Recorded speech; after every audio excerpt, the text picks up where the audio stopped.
దేశంలో కార్మికులకు కనీస వేతనం, వైద్యం, ఇళ్ల కోసం చొరవ తీసుకుంటున్నాడు కేంద్ర మంత్రి కార్మిక మంత్రి బండారు దత్తాత్రేయ.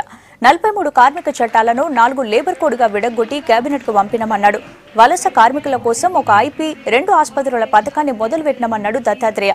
కార్మికులకు మేడే శుభాకాంక్షలు చెప్పిన దత్తాత్రేయ ఆన్లైన్ల ఆధార్ సాయంతో పెన్షన్లు ఇస్తామన్నాడు. కార్మికుల హక్కులను కాపాడేందుకు చర్యలు తీసుకుంటున్నామన్నాడు కేంద్ర మంత్రి.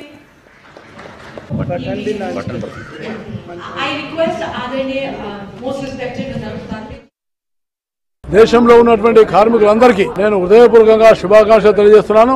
కార్మికులు వాళ్ళ పరిశ్రమ వల్ల, వాళ్ళ త్యాగం వల్ల ఈ దేశం నిర్మాణం అవుతుంది. ఎవరికైనా ఎక్కువ మనం ప్రోత్సహించి వాళ్ళకు మనం సల్యూట్ చేయాలంటే అది కార్మికులని నేను భావిస్తున్నాను. ప్రధానమంత్రి నరేంద్ర మోడీ గారు మినిమం వేజ్ కానీ, లేక వాళ్ళ యొక్క జాబ్ సెక్యూరిటీ కానీ, వాళ్ళ యొక్క ఉన్నటువంటి ఒక విద్య, వైద్యము, ఉపాధి విషయంలో కానీ, ఇల్లు విషయంలో కానీ కొత్తగా ఇనిషియేటివ్ తీసుకున్నారు. లేబర్ చట్టాలు ఏవైతే ఉన్నాయో, కార్మిక చట్టాలు, ఈ 43 చట్టాలను మేము 4 లేబర్ కోడ్గా విభజించి కోడ్ ఆన్ వేజెస్ ఏవైతే ఉన్నాయో దాన్ని మనవులు పూర్తి చేసాం. కేబినెట్ కూడా పంపించాం. కేబినెట్లో పాస్ అయిన తర్వాత వచ్చే పార్లమెంట్ సెషన్లో తీసుకెళ్తాం. అందుకని కార్మికుడు ఎక్కడ పనిచేస్తే అక్కడ అతనికి వైద్య సౌకర్యం ఇవ్వాలా, కుటుంబానికి కూడా ఎక్కడ ఉంటే అక్కడ వాళ్ళకు వైద్య సౌకర్యం ఇవ్వాలి.